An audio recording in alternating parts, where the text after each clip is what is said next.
Good morning. It's 30 minutes past 8 in the morning and we've got a good sunny day down here at Jomtien in Thailand. I woke up feeling crap. But instead of wallowing in my misery, as I'm well accustomed to, I thought, no, what can you do about this, Sammy? Jump on your girlfriend's daughter's bike and go and do some exercise. Go and sweat a little bit. Get those endorphins pumping and see if we can make something of this day.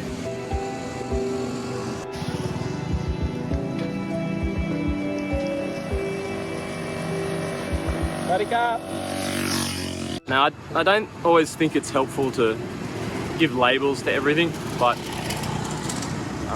my moods, the doctors would call it major depressive illness. And so for the last 10 or 15 years I've been medicated. The last 10 years on one mood stabilizing drug, and I'm at the maximum dose. So I took a big risk coming to Thailand with that on my shoulders. Some may say a stupid risk, because the wheels can fall off at any time. And the more stresses and the more pressure I add to my day-to-day, the more liable I am to go off the deep end. And I've really been neglecting the exercise thing. That's anyone with depression, they'll tell you, you have to get out there and sweat. And I have been not lazy because I've been working my ass off to stay here, but I've not been doing enough for my body. One of the major stresses for me is falling in love with a Thai girl from, a low income, and then realizing if you want to stay with that person that I have to be a big financial support, far more than I've ever been to anyone else.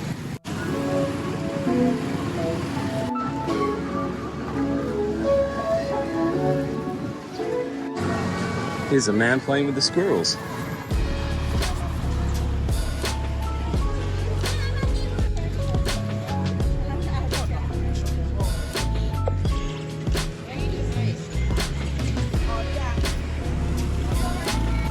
Pattaya is not a morning place. You're unlikely to see much activity before 9 or 10 a.m. So it's nearly 9 a.m. Glorious day. I think this should make me feel a bit better.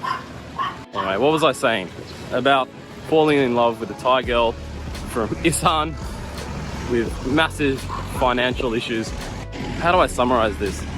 I've already talked about this before on the channel, so I know she's okay with me sharing this. She was sent to a factory from Isan, to a factory in Bangkok, to do manual labor at age 14 and a half.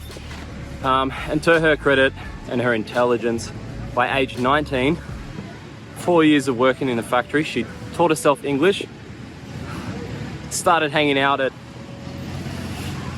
in a small amount of time off, she'd go and hang out in the tourist precinct, and eventually got a businessman boyfriend, and by age 19 she'd had a nose job. If that's any indication of her intelligence and how fast she got a grasp on things.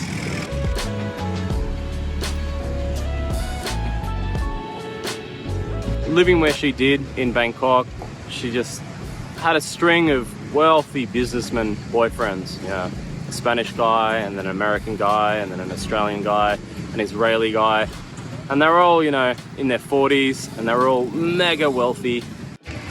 And most of the time, those businessmen, eventually, they went back to their home country and severed contact. So, despite her having wealthy boyfriends, her and her family still experienced incredible hardships. Obviously, I've spoken about this many times, her little sister was murdered by their ex-husband, also an expat, and then he died, leaving 3 young boys orphaned. And then the dad died, and then Gramps died as well. So it's really just her and mum. And mum, you can imagine what it's like for Lele's mum. She lost her husband and a daughter and her son-in-law all in the space of 6 months. Been up to Grandma and Lele to look after these 3 orphans whilst dealing with grief and loss, I guess. So, that's what I signed myself up for, ladies and gents. Putting the jet skis out for the morning.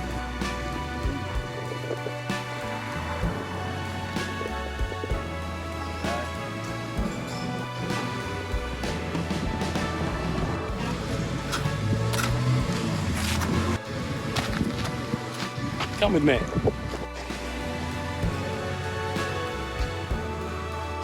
When I met Lele, she was on the brink, the very brink of losing her sister's house because she couldn't afford the mortgage repayments. So I took a risk and I threw every single cent I have into getting that house renovated up to a level where she could rent it out. Since her sister died, Lele hasn't had any wealthy boyfriends. You know, just getting older, getting sick of being broken up with. So I threw all my money behind that because I could see, unless it becomes profitable fast, then she'd lose it. The bank would take it back, obviously. So the last couple of months has been hard, paying these quirky Isan builder guys to do all the work. So it's nearly finished. They've done a good job, and one thing I'm super lucky and thankful for every day is the area that I get to live in. I'll be completely honest with you. Sometimes I'm racked with guilt because I wish Lele fell in love with a rich guy and I didn't take up her time, and her life would be a lot easier. Before you say it, have I bitten off more than I can chew? Oh, absolutely. And I swallowed the whole damn pie. I'll tell you what, just because you're out doing your exercise in the morning doesn't mean you're a happy chappy. And I am struggling to get a smile from any of these phalangs. Fucking outrageous. I smile at everyone. Hey, cheers, thanks, oops, sorry, excuse me. G'day, top of the morning. I'm yet to get a smile back today. White people, eh? Made it all the way to the Dong Tan section of Chom Tien Beach.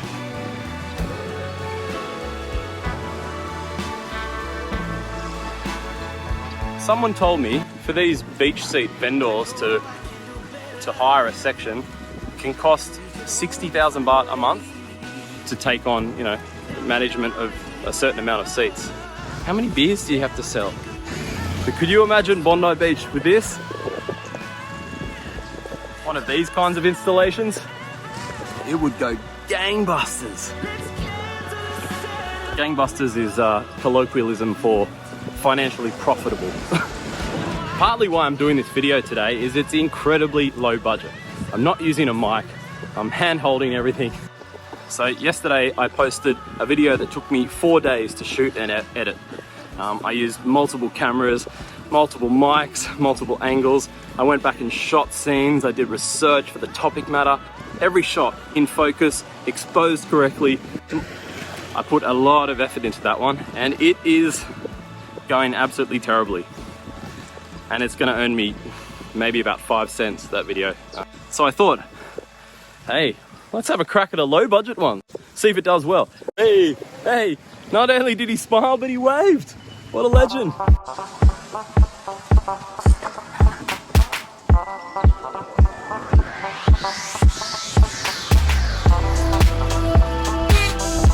Sunny Pratamnak. Pratamnak's where it all started for me. It's the first place I stayed coming to Thailand after COVID. Check this out. How's this? Smokers Cannabis Resort. I'm getting sweaty. I want one of those, you know, fruity mango, pineapple, slushy smoothie things. For that, I'm gonna have to ride up that hill.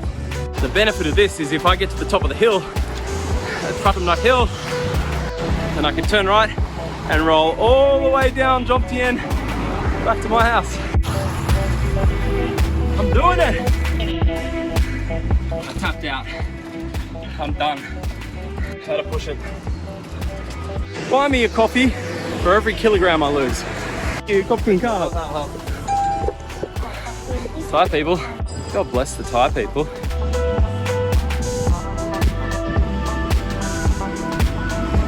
I am utterly drenched. I'm sweating out my ankles. I'm feeling good. Heaps better. Heaps better. I might just sit here in the gutter and drink this, because otherwise I'll spill it all over myself, won't I?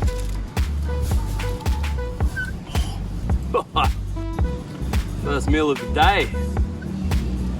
Call it fasted cardio. Phil, how are you, sir? My friend Phil here, he's installed gas suspension in his Forza. He said there's no bumps at all. Not bad, but too much heavy cornering, Phil. I've finished the watermelon. We've had a good old chin wag with Phil, and we're off to the top of Pattaya Hill. Hey! I loved your video, the last one. Alright, see you, Phil. Bye, see you now, man. Looks like you're going to be on the next video. Made it to the top of Pattaya Soy 5.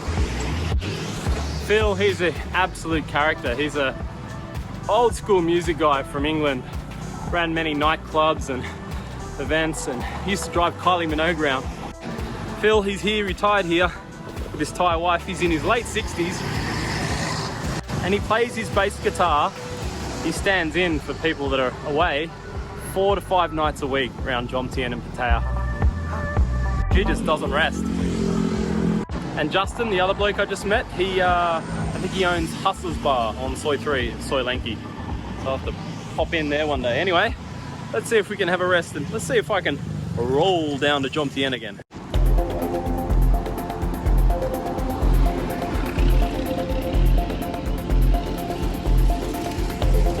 Woo! Cruising! This is cool. It's the first downhill all day. Turning onto Second Road. Well, I almost made it home. I got a message from Lele and her only request was, Sammy, can you please bring home some sticky rice? I'll see you tomorrow.